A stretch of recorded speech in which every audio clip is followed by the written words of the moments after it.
my name is Ethan Cole. I am 42 years old, a former Army Special Forces officer who spent almost 2 decades serving this country. I used to think I understood what it meant to lose things in war. I had seen men fall, I had buried brothers in foreign sand, and I had come home believing I had paid my share of sacrifice. I was wrong. The worst kind of loss isn't the one you see coming. It's the one that knocks on your door while you're pouring your morning coffee and takes everything before you realize it's happening. 3 years ago, I had a life that made people nod with quiet respect. I was a senior security consultant for a defense firm that handled sensitive international contracts. My wife, Samantha, ran a small interior design business, and our daughter, Lila, was in 2nd grade. We lived in a modest house near Lake Michigan, the kind with white shutters and a backyard swing set that always needed fixing. My neighbors thought I was one of the lucky ones, the soldier who made it home and built something solid. Most mornings, I believed them. On that day, I woke up before sunrise, as I always did. Old habits don't die easily. I ran 5 miles, showered, and packed Leela's lunch. She loved peanut butter sandwiches cut into stars, something I started doing when she was 3. Samantha kissed me on the cheek before I left for work. She smelled like lavender and coffee, and I remember thinking how good my life had become. It was the kind of peace that made you forget what chaos feels like. When I reached my office, I noticed 3 black SUVs parked outside. Inside, men in dark suits were already waiting. Their faces were unreadable, their movements rehearsed. One of them asked if I was Ethan Cole. The next few seconds felt like static. The words federal investigation, financial misconduct, and unauthorized contracts didn't sound real. I remember laughing, thinking they had the wrong guy. I had spent my life following rules most people didn't even know existed. By noon, I was in handcuffs. Cameras flashed outside the federal building, and reporters shouted questions I couldn't answer. My name scrolled across news banners like I was some criminal mastermind. By sunset, I was suspended from my job. My bank accounts were frozen, and my security clearance revoked. Everything I had built in 20 years disappeared in less than 12 hours. I didn't sleep that night. I sat at the kitchen table staring at the same mug of coffee I'd poured that morning, cold now, like everything else in my life. The hardest part wasn't the humiliation, it was the silence. Friends I'd served with stopped calling. Colleagues who once trusted me avoided eye contact. Even Samantha looked at me differently, like she was searching my face for someone she no longer knew. I told her it was a mistake, that it would all be cleared up. But I could already see the fear in her eyes. Fear has a way of erasing love faster than betrayal ever could. That night, I tucked Lila into bed. She asked why there were men with cameras outside. I told her they were making a movie. She laughed and asked if I was the hero or the bad guy. I didn't know what to say. I kissed her forehead and told her she'd find out soon enough.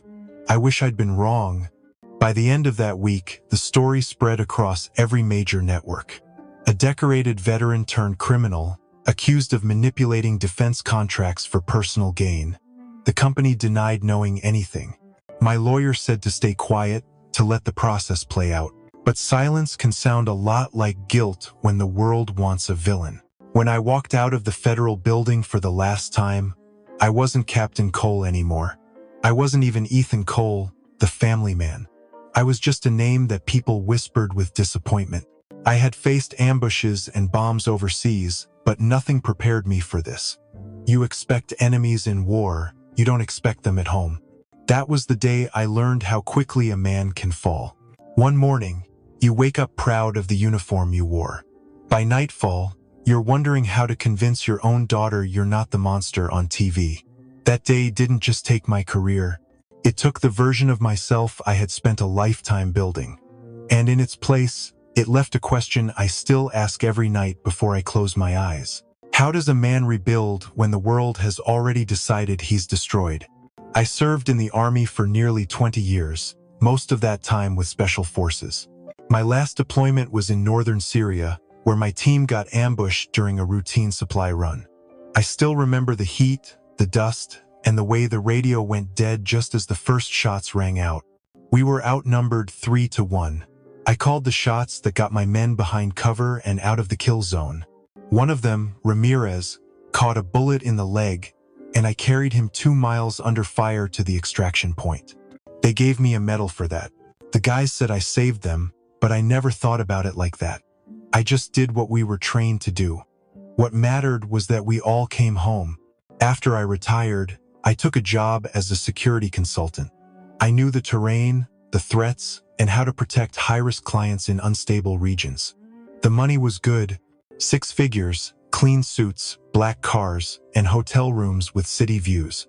Samantha always said she preferred the man in uniform, but she liked the private flights too. We bought a house in Evanston, 2 stories with a wraparound porch and a fire pit in the backyard. On weekends, I grilled steaks while Lila chased fireflies barefoot in the grass. My daughter thought I was a superhero. I fixed the jammed swings, scared off nightmares, and never missed a dance recital, no matter where I had to fly back from. I kept her drawings in my briefcase, even when I traveled through places where carrying a photo could get you followed. I wasn't perfect. The job kept me away more than I wanted, and Samantha and I had our rough patches. But I never stopped coming home, and I never let them forget how much they meant to me. That life feels like another man's now. A man who slept well, walked into rooms with confidence, and didn't have to explain his past. Sometimes I close my eyes and try to remember the weight of the medals, the sound of Leela's laugh echoing through our yard, or the way Samantha used to lean on my shoulder when she thought I was asleep. That was my life. And it disappeared faster than a bullet through glass. They showed up at my office on a Tuesday morning, just as I was finishing a risk assessment report for a corporate client in Bogota. 4 federal agents in suits, badges out, voices low. They said they had a warrant and asked me to stand up. I remember laughing, thinking it was some kind of mix-up. Then I saw the fear in my assistant's eyes. The hallway was already full of whispers by the time they led me out in handcuffs. The charges made no sense. Wire fraud, conspiracy, unauthorized arms exports. I'd never even handled private weapons deals, let alone violated federal code. They held me for 36 hours. No phone call, no explanation that made sense. Then they let me go without a word, no apology, just a manila envelope with my belongings and a court date. The news hit faster than I could call Samantha. My face was on every major station. Headlines said the former Green Beret was under investigation for international smuggling. They used old photos of me in uniform, like they were already planning the movie. My clients pulled out the next day. The firm asked me to resign to protect their brand. Samantha said we needed to take space for Lila's sake, then called a lawyer. Within a week, I was out of the house. I packed a duffel bag and left the rest behind. Lila cried when I hugged her goodbye. She didn't understand why Daddy couldn't stay. I thought I could fight it, prove the charges were false. But lawyers cost money, and the ones willing to touch my case wanted full payment up front. Savings went fast, then the retirement fund, then my car payments fell behind. I moved into my Jeep, parked 2 blocks from a diner that left its Wi-Fi on overnight, ate whatever they threw out wrapped in foil, brushed my teeth in the gas station bathrooms. I stopped answering texts. No one wanted to hear from a man accused of federal crimes. Samantha filed for full custody and got it without a fight. She said I was unstable. She wasn't wrong. I talked to myself sometimes, replaying the arrest, the moment the cuffs clicked, trying to find the second where everything cracked. I had dreams where I woke up back in Syria. At least over there, the enemy wore uniforms. The nights were the hardest. Cold crept in even with the windows shut. I kept Lila's last drawing in the glove box, a picture of us flying kites. Sometimes I'd hold it and whisper that I was still fighting, that I'd come back for her, that this wasn't the end. I didn't know how to fix any of it. I just knew I wasn't dead yet. And as long as I was breathing, I wasn't done. It was the night before my 42nd birthday, and I was parked behind a shuttered gas station outside Joliet. I hadn't slept in 2 days. The heater in the Jeep barely worked, and my back felt like it had fused into the seat. I sat there staring at the dashboard, trying to remember what my life looked like 5 years ago. The light from a nearby billboard flickered in and out, casting shadows that made the night feel even more hollow. Then someone knocked on the driver's side window. I jumped. Most people didn't bother strangers sleeping in cars unless they wanted trouble. I squinted through the glass and saw an older man, maybe late 70s, standing there in a faded army jacket and wool cap. He looked calm, not threatening. He tapped again and motioned for me to roll the window down. I hesitated, then cracked it just enough to speak. He said his name was Franklin, said he served in Vietnam. Then he handed me a thick envelope and told me it was from my father. I told him my father died over 20 years ago. Franklin nodded and said he knew. He also said James Cole had given him that letter in 1999 with strict instructions to deliver it on the day I turned 42, no matter what. I stared at the envelope. It was old, yellowed at the edges, sealed in wax. My hands shook a little when I reached for it. Franklin told me he promised a dying man he'd see it through. Then he turned and walked back into the dark without another word. I waited until morning to open it. Something about it felt too heavy for the middle of the night. I sat behind the diner I used to eat breakfast in, now just a parking lot with ghosts. The sky was gray and full of rain. I broke the seal and unfolded 3 pages of handwritten notes. The first line hit me like a punch to the ribs. James wrote that if I were reading this, it meant he hadn't made it back. That he had known they were coming for him. That he'd tried to stop something bigger than anyone had realized. My father wasn't just a soldier, he had worked in army intelligence. Not the official kind. The kind that didn't leave paper trails. He said he discovered a web of corruption tied to defense contracts and international weapons deals, and when he tried to expose it, they buried him. He wrote that his death wasn't an accident. It was silent. And he knew one day someone would try to silence me too.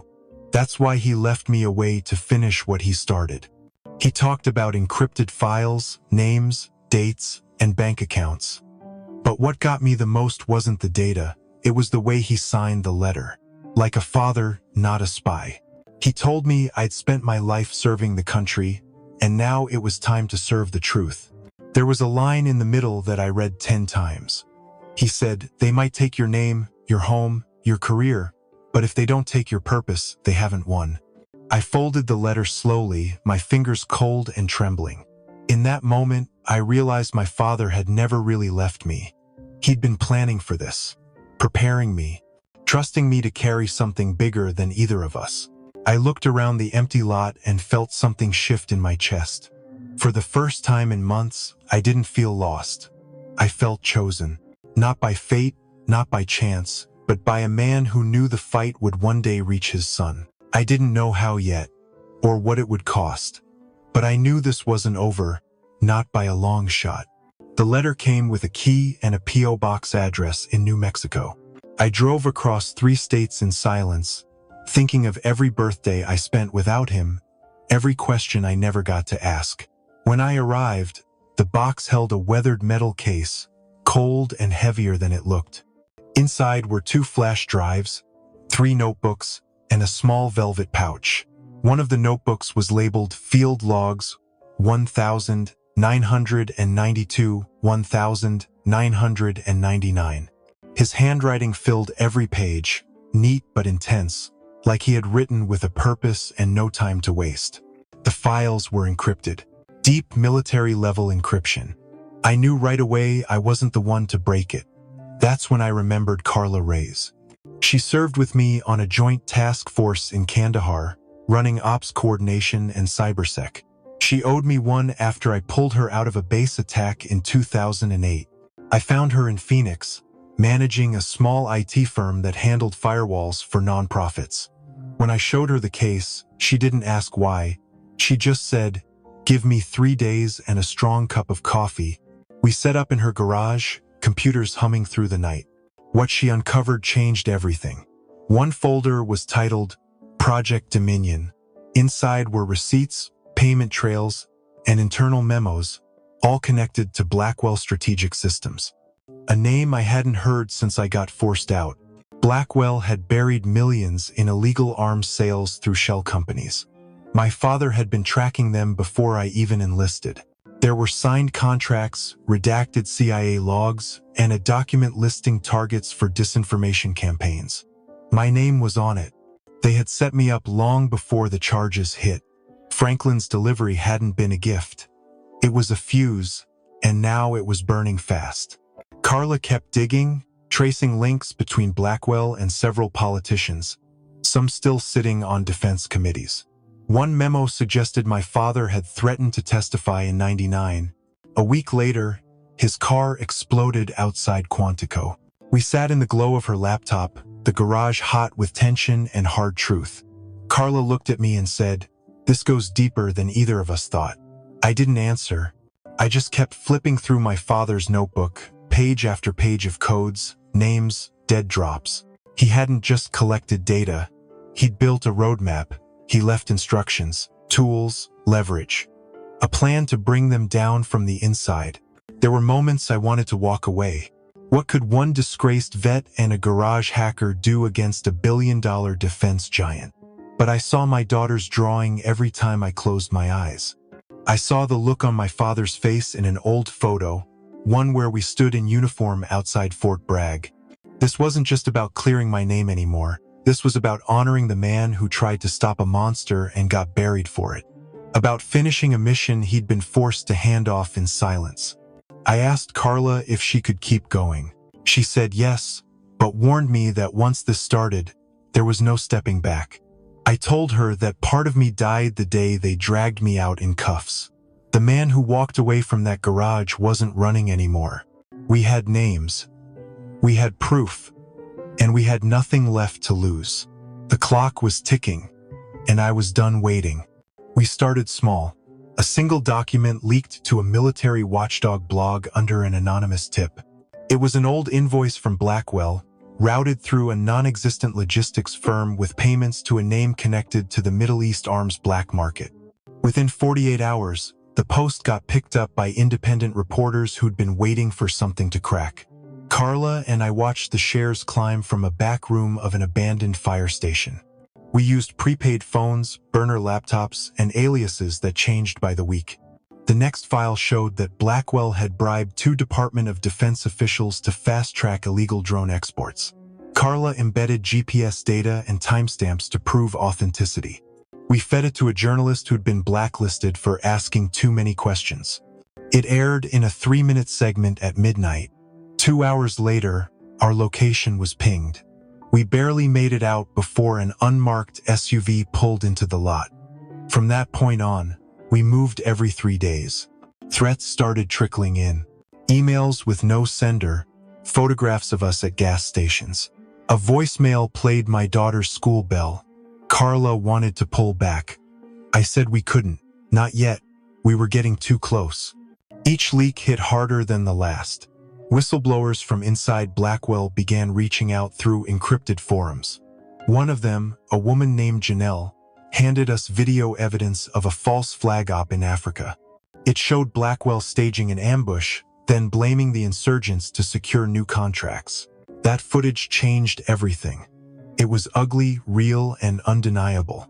We packaged it with corroborating reports and funneled it to an ex-CIA analyst turned podcaster. It went viral in under 6 hours. Blackwell issued a statement. Denial, outrage, threats of legal action.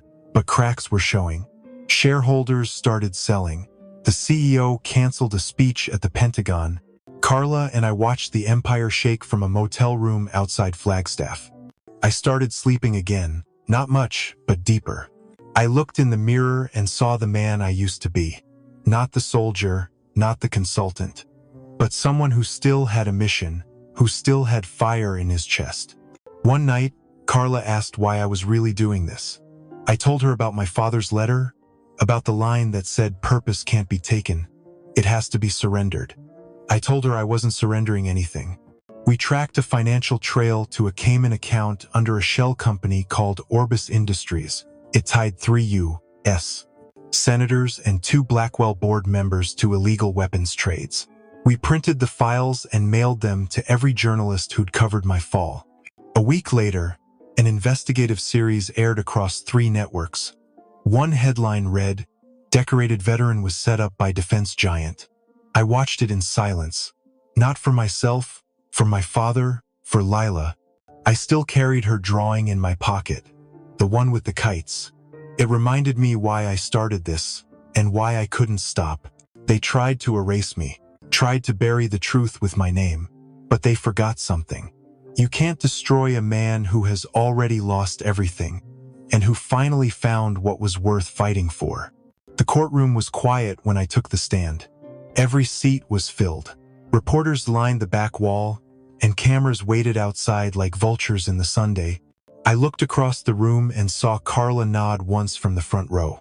Behind her, my daughter sat next to my lawyer, her small hands folded in her lap. I held the flash drive my father had hidden away all those years. The evidence wasn't just data. It was true. Layered, undeniable, documented by a man who had risked everything for a country he still believed in. I told the jury what I had lived through. Not just the lies, but the silence, the betrayal, the nights alone in a car with nothing but questions. I showed them the forged documents, the payoffs, the strategy to destroy a man so they could keep a machine running. I told them about my father, about how he died with a mission unfinished, and how it became mine the day I opened his letter. The trial lasted 6 weeks. Blackwell denied everything until the last minute. Then the leaks, the testimonies, the whistleblowers turned the tide. Indictments followed. Resignations. The name that once dragged me through every headline now cleared me in full. I walked out of that courtroom with no applause, no parade. Just the sound of gravel under my boots and the weight of air I could finally breathe. My record was cleared, my rights restored. But what mattered most was waiting in the hallway. Leela ran up and hugged me so hard I forgot how long it had been. She didn't ask about the trial. She just said she missed me. I told her I was home, and this time, I meant it.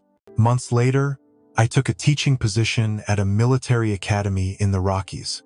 I stand in front of young men and women who want to lead, who believe service still means something. I don't tell them my whole story, but I teach them what my father taught me. That integrity doesn't bend, and purpose can't be taken.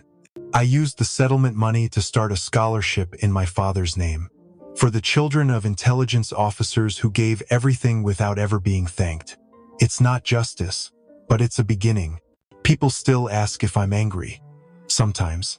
But mostly, I'm grateful. Grateful for a man who kept fighting even after death.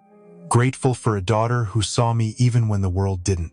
In the end, they framed the wrong man, because the truth has roots, and love, real love, is the one thing they can't silence.